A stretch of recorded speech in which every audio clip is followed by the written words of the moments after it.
It's a word that sometimes just it doesn't show itself, but then it's like a sickness.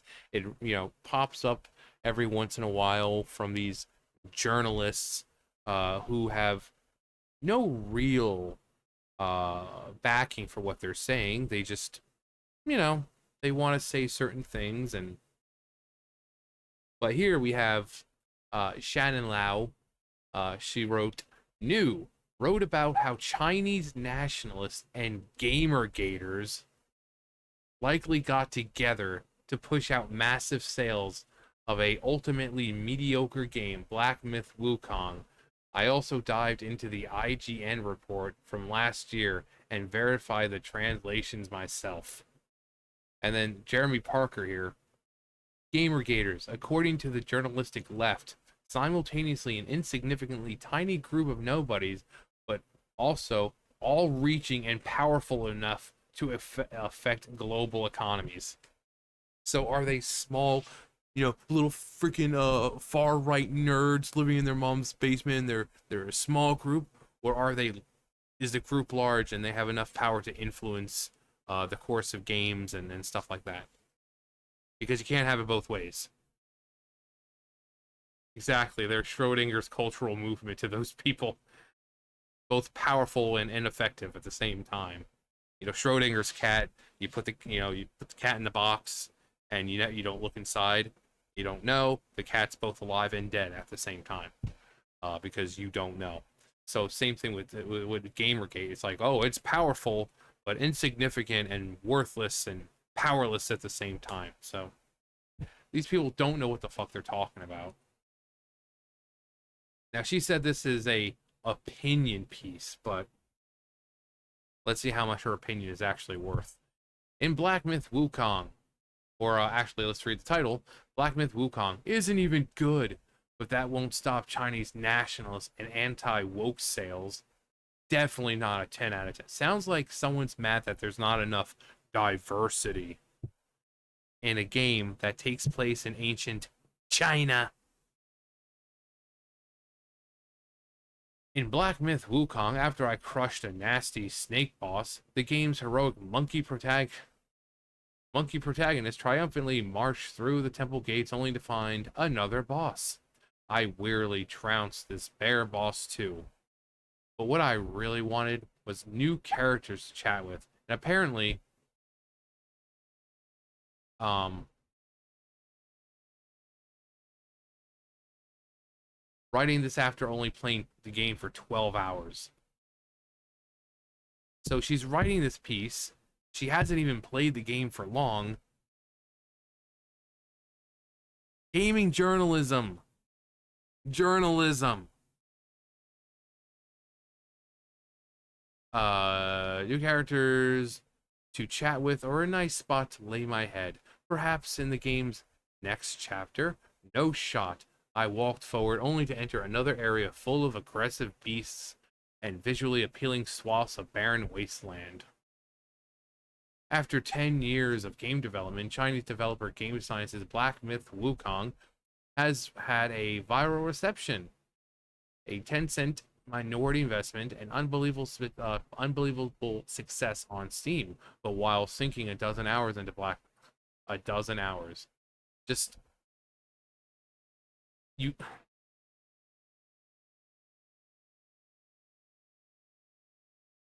these journalists.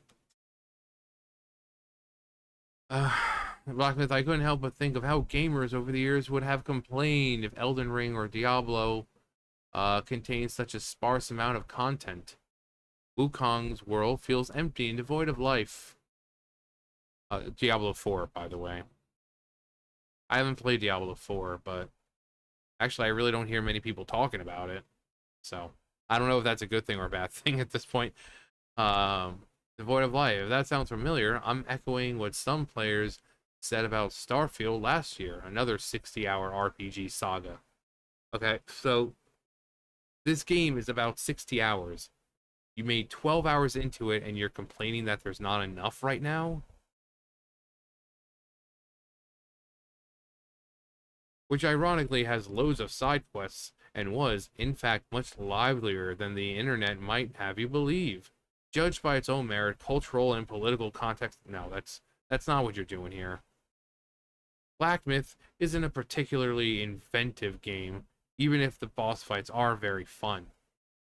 Well, it's really hard to make boss fights fun because a lot of games is just basically a tank and spank. You go in, you just keep smacking the boss around, and then they die. Very seldom do you finally have a boss where you're actually interested in learning the mechanics and not just like, oh, well, I can just stand here the entire time. I can just stand here. You know, I have enough. I have the health. I'll just stand here and just. No, but phases and having a fun fight. That's the sign of a good game. If you're able to make the bosses, fun. Um, the environment feels stale and small when you realize most doors stay glued shut and most walls aren't climbable. When I ran through the outer limits of the biome, I found a deserted terrain with nothing to do. In between big bosses, the game doesn't offer you a chance to reflect, rest, and enjoy the scenery. Instead, it merely pushes you to the next stage. The assets of the land repeat. It's almost as if you're trudging through a maze. I have come across any side I haven't come across any side content in the 12 hours I've explored the game, and for non-Chinese speakers, a common refrain is that the narrative and rough translations are confusing. I recommend turning on the Chinese dialogue for more flavor and ambiance. But even then, it sounds like one guy is acting out all the voices. That sounds hilarious.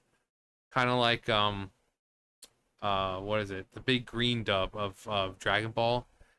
You know, let that child alone. I've never taken orders from everyone, and I've never taken orders from anyone. Now you will. It sounds like all the dudes are just voiced by one guy, or like all the characters are voiced by one guy. That's just kind of what it sounds like. Uh, if Black Myth Wukong isn't as good as reviews say, it's currently got an 81% on Metacritic, while Steam users have given it a 10 out of 10. Then what's behind the title's astronomical success? Oh, here we go. I thought conspiracy theories were oh no, never mind. It's okay when they do it. Months before the game's launch, it had already drummed up an online furor, that would eventually translate onto Steam sales, and some self-proclaimed. Oh my god. And even some self-proclaimed Gamergaters. Oh my god. Are Gamergaters in the room with us? Even suspected as part of Chinese nationalism, in part hype driven by the side of the internet that hates diversity and inclusion. Why would you want diversity and inclusion in a game that takes place in ancient China? I go back to ancient China. If you had a time machine, go back to ancient China and you'll see just how diverse it is. Go to China now. You'll see just how diverse it is. Yeah. People don't want you adding diversity to a game that takes place in an area that doesn't have diversity. Um, months with conclusion. This unholy combination may have inadvertently revealed a new path to success for edgy but ultimately mediocre video games.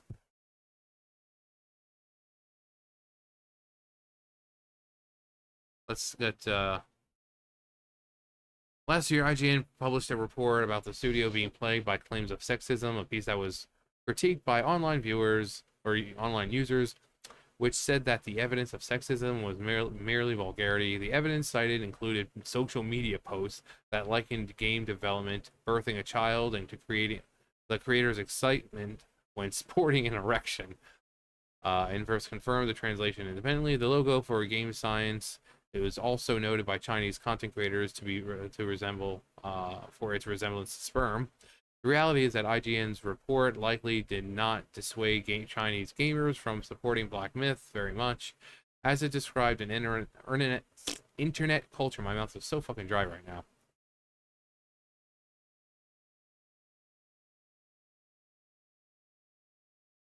Stay hydrated, kids. Internet culture, many are familiar and comfortable with. In fact, the controversy may have boosted sales by raising awareness of the game. Once upon a time, coming forward with cultural complaints about a piece of media might have facilitated healthy discussion and smarter of consumption a few years ago. But in today's climate, it's more likely to trigger angry factions online and fuel sales of an otherwise ordinary product. So she's just a hater.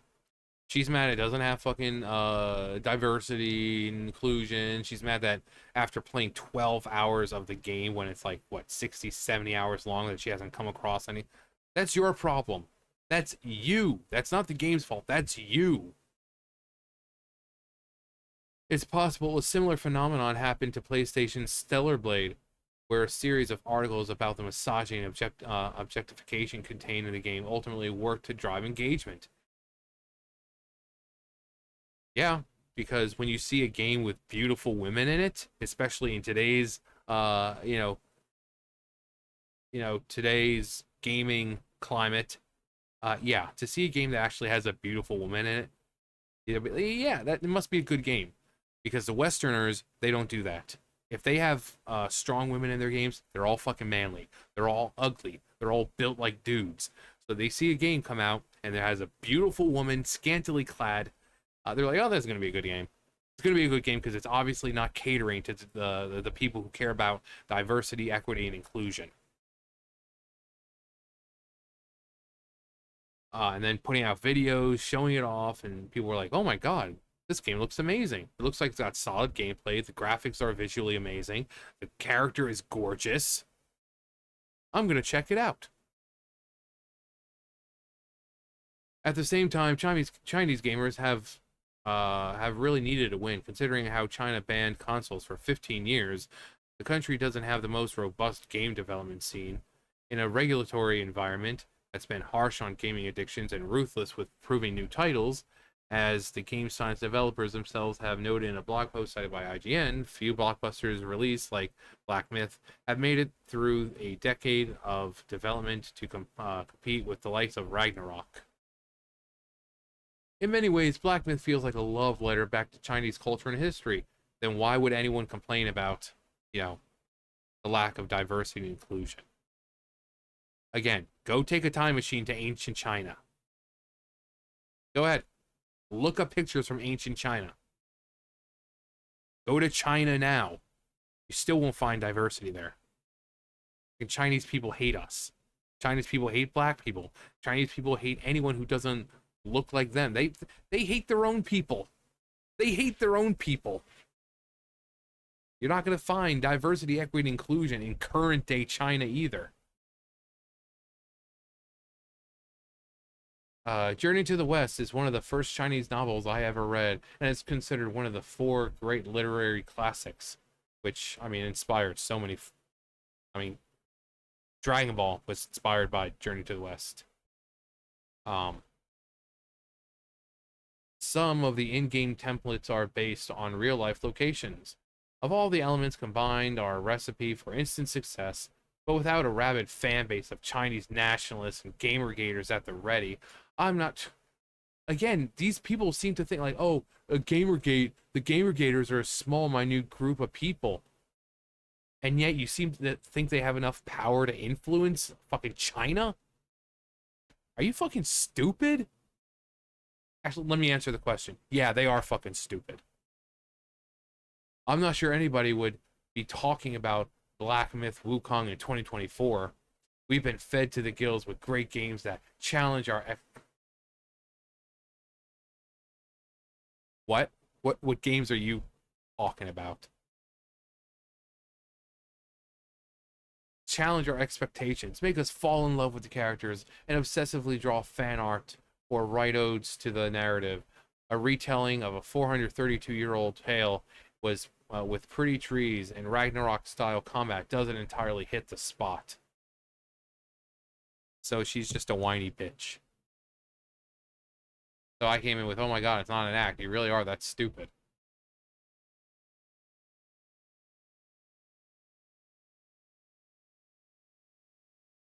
All the replies just continue proving the point of the story, to be honest. Yeah, exactly. Idiotic statement. Oh wow, so many people triggered. How? Don't tell. You are a journalist. Show. Stop telling us and show us. What replies are validating what you've said? None. None. I keep saying this. These people like to think themselves as college educated and they look down on people like us, the fans. But then when push comes to shove, they have nothing. Nothing. When backed into a corner, they have nothing. And then they resort to calling you names and blocking you and this and that because they have nothing at all. Block him. This guy habitually picks fights with women for attention.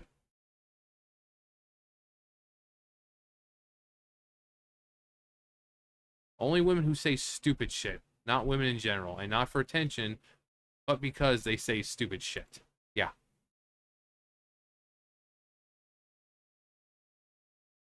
Proving what point? The article was based on a mistranslation. Why would an IGN article be considered credible even though credible enough to be in Wikipedia? Show examples where it proves anything.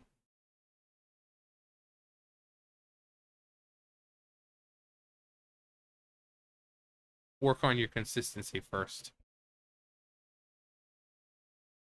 Yeah, people are just they're just tired of the bullshit.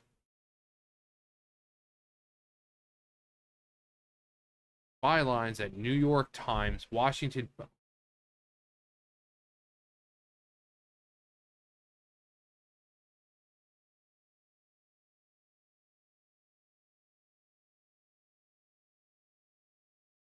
Well, that explains everything. That it's so her piece is exactly what you think it is. I mean, the fact that they bring up Gamergate and somehow a small group of insignificant players who are just man babies living in their mommy's basement somehow have enough power to influence a fucking country. Come on, shut the fuck up. Shut the fuck up. But she goes in 12 hours. That's like taking a game. You know, say like I don't know, Tears of the Kingdom. It's just that's like taking the game, playing it for like a minute, and say, "Oh, nothing interesting has happened yet." So it's a terrible game. It's a mediocre game, and I don't know why anyone would like it. You need to play longer, especially if a game is like 60, 70, upward to 100 hours. You need to play the game in order to experience it. I mean, there are some games where it just takes a while to get into. You know, look at like Kingdom Hearts 2. Look how long it takes just to get past that Roxas portion. It takes like 2 hours just to get past the Roxas part of it. It's great, and Roxas' beloved character, and it's fun, but that's just like the intro to the game. That's just the intro. After 2 hours, the title of Kingdom Hearts 2 finally pops up. You need to play the game sometimes a little longer to get to the good stuff.